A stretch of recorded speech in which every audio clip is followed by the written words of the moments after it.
Assalamualaikum, terima kasih sudah klik video ini dan selamat datang di channel Rika Ro.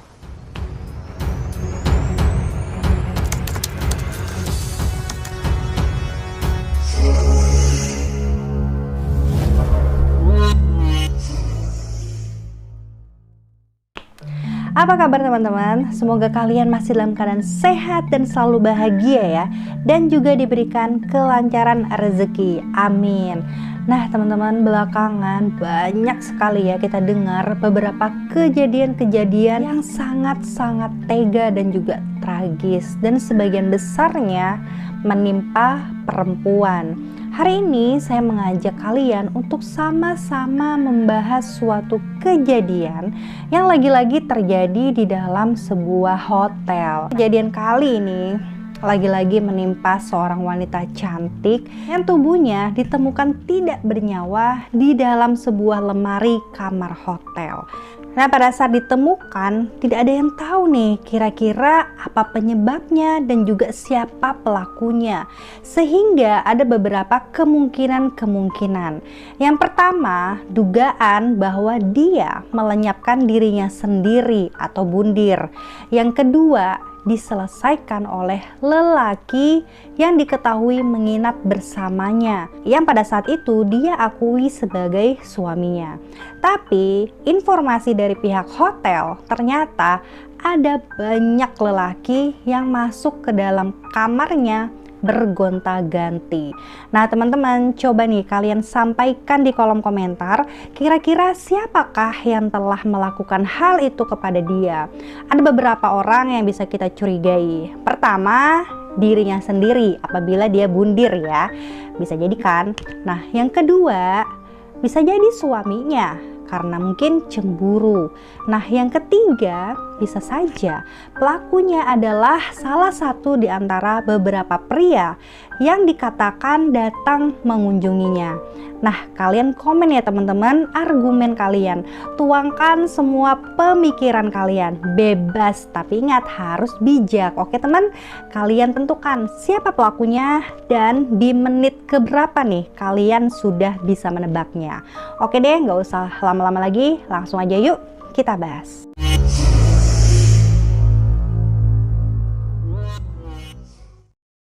Kejadian menggemparkan ini terjadi di kota Semarang. Nah, sedikit informasi tentang kota Semarang adalah ibu kota dari Provinsi Jawa Tengah dan menjadi kota metropolitan terbesar kelima di Indonesia dengan memiliki banyak sekali gedung-gedung pencakar langit dan juga terdapat sejumlah perguruan tinggi ternama baik negeri maupun swasta.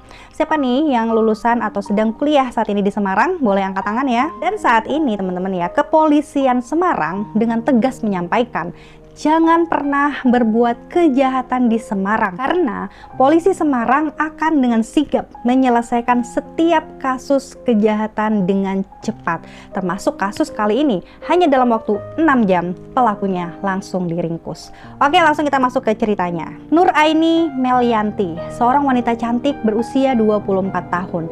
Dia akrab disapa Amel. Sehari-hari dia ini bekerja di sebuah kafe di Cilacap sebagai pemandu lagu. Nah selama 2 tahun belakangan diketahui Amel ini dekat dengan seorang lelaki yang sudah beristri dan memiliki 1 orang anak yang bernama Okta Aprianto usia 30 tahun. Nah lama-kelamaan tumbuhlah nih benih cinta di antara mereka. Hingga pada akhirnya Okta dan Amel pun menikah secara siri tanpa diketahui oleh istri sahnya Okta. Dan pada akhirnya Okta dan Amel menjalani sebuah bisnis bersama. Bisnis apakah itu? Kalian akan tahu nanti ya, sabar. Nah, Okta pun mengatakan kepada istrinya, dia mendapatkan pekerjaan di luar kota, sehingga dia harus stay di luar kota dan tentunya akan jarang pulang. Nah, tanpa ada kecurigaan, sang istri pun mengizinkan dia. Lalu singkat cerita, Okta dan Amel pun mulai nih berpindah-pindah kota untuk mencari peruntungan. Ya, mereka pernah tinggal di Kebumen dan juga di Karawang, Jawa Barat. Tapi tahun ini mereka mencoba peruntungan nih di kota yang lebih besar, yaitu kota Semarang. Hingga akhirnya hari itu, Selasa 2 Februari 2021, Amel check-in bersama Okta di Hotel Royal Phoenix Jalan Singosari, Kota Semarang lewat aplikasi Red Doors, dan diketahui mereka order kamar nomor 102 selama 8 hari, yaitu sampai tanggal 10 Februari 2020. Nah, dari keterangan para pihak hotel, setiap hari selalu ada pria nih yang bergonta-ganti masuk ke dalam kamar mereka. Ya, pada saat itu sang pihak hotel sih tidak terlalu ambil pusing ya. Ternyata hari itu di tanggal 9 Februari 2021 di dalam kamar 102 tersebut terjadi sesuatu yang tentu saja tidak akan pernah dilupakan oleh Okta sang suami. Ya, malam itu sekitar jam 1 dini hari, Okta dan Amel pun seperti biasa ya teman-teman, mereka makan malam karena hari itu mereka sibuk banget. Amel seharian padat jadwalnya nih teman-teman. Dimana hari itu Okta sang suami berhasil mendapatkan 10 pelanggan yang dia jaring lewat aplikasi micet untuk bermesraan dengan Amel, istri sirinya itu. Ternyata ya teman-teman, selama ini bisnis yang mereka jalankan adalah open BO. Nah, Okta sebagai mucikari, sedangkan Amel sebagai ya itulah. Okta juga mengatakan mereka membuka harga Rp350.000 satu kali kencan, Rp100.000 untuk Okta dan sisanya Rp250.000 untuk Amel, dan modal menyewa kamar hotel yaitu Rp150.000 per malam. Dan teman-teman, inilah kronologinya. Malam itu Amel tampak sangat kesal. Dia cemburu melihat Okta asik ngobrol dengan seorang wanita di hotel tersebut. Sedangkan saat itu Amel masih harus bekerja di dalam kamar. Hingga akhirnya malam itu setelah tamu terakhir Amel pulang, Amel pun mengungkapkan kekesalannya pada sang suami. Amel berkata, "Halah, kamu ini laki-laki kerjanya nggak ada." Keluarlah pokoknya caci maki dari mulutnya Amel, menurut pengakuan Okta ya. Tapi kala itu Okta berhasil nih gombalin Amel yang sedang marah, dan kemudian mereka pun melakukan hubungan berdua. Nah, setelah hubungan badan itu selesai, tiba-tiba Amel ini lanjut marah-marah lagi.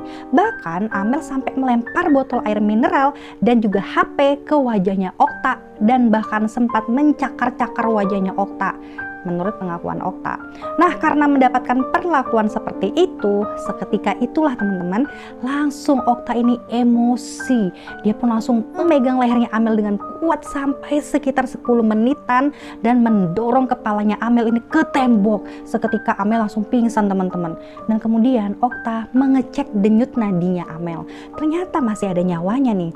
Lalu dia pun menarik Amel ini dari tempat tidur ke kamar mandi dan memasangkan pakaian dalam Okta. Kemudian dia pun langsung lanjut lagi nih teman-teman, memegang lehernya Amel tadi dengan keras, dan lagi teman-teman dia membanting kepalanya Amel di tembok kamar mandi sampai 2 kali. Dan setelah dia yakin nih bahwa Amel sudah tidak bernapas lagi, lalu dia masukkanlah tubuhnya Amel ini ke dalam lemari dengan posisi meringkuk, kaki terlipat gitu ya teman-teman, dan kepalanya ditundukkan, serta kemudian menindih kepalanya itu dengan tas berisi bajunya Amel. Setelah itu dia tutup lemari itu. Dan setelah dia selesai nih menyimpan Amel di lemari, dia pun akhirnya mengambil semua uang yang berhasil mereka dapatkan hari itu. Dan sekitar jam 4 pagi di hari Kamis 11 Februari 2021, Okta pun keluar hotel sendirian. Saat itu Okta memesan ojek online nih teman-teman, tapi nggak kunjung dapat gitu ya, mungkin karena terlalu subuh gitu ya, nggak tahu juga sih. Akhirnya dia minta tolong nih sama pihak hotel untuk diantarkan menuju ke terminal bis Banyumanik. Nah, saat itu pihak hotel bertanya dong, "Loh, Bapak mau kemana? Kok sendirian? Istrinya gimana?" Nah, saat itu dia ngomonglah ke petugas hotel, "Ya, saya mau pulang duluan nih ke Wonosobo karena ada kerabat yang wafat." Sesampainya dia di terminal bis tersebut, langsunglah dia memesan travel untuk pulang ke Wonosobo. Kemudian jam 11 siangnya karena dari pihak hotel udah yakin banget ya tidak ada orang lagi gitu loh di kamar 102 ya, karena memang sudah waktunya untuk check out juga kan. Petugas hotel pun mulai nih membersihkan kamar tersebut. Tanpa curiga mereka pun membersihkan toilet. Nah saat itu melihat nih ada bercak darah sedikit, tapi belum terlalu mereka pikirkan gitu ya teman-teman. Lalu akhirnya mereka pun mengganti spray, dan saat mereka membuka lemari ternyata ada sosok tubuh perempuan, dan seketika mereka saat itu langsung melaporkan hal tersebut ke polisi. Dan dengan adanya informasi ya dari para petugas hotel, terutama yang mengantarkan tadi ke terminal gitu ya teman-teman, akhirnya dengan cepat polisi pun segera nih mencari keberadaan Okta.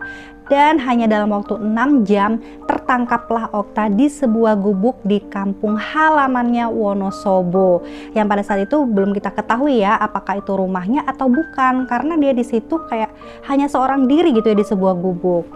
Dan teman-teman, karena perbuatannya ini Okta pun terancam hukuman 15 tahun penjara. Nah, bagaimana teman-teman dengan kasus ini? Hal apa nih yang bisa kalian petik dari kejadian kali ini? Silahkan kalian berkomentar dengan bijak. Dan sampai di sini dulu video kali ini. Jika bermanfaat, silahkan kalian share ke sosial media kalian. Dan sampai jumpa di videoku selanjutnya. Terima kasih atas support kalian.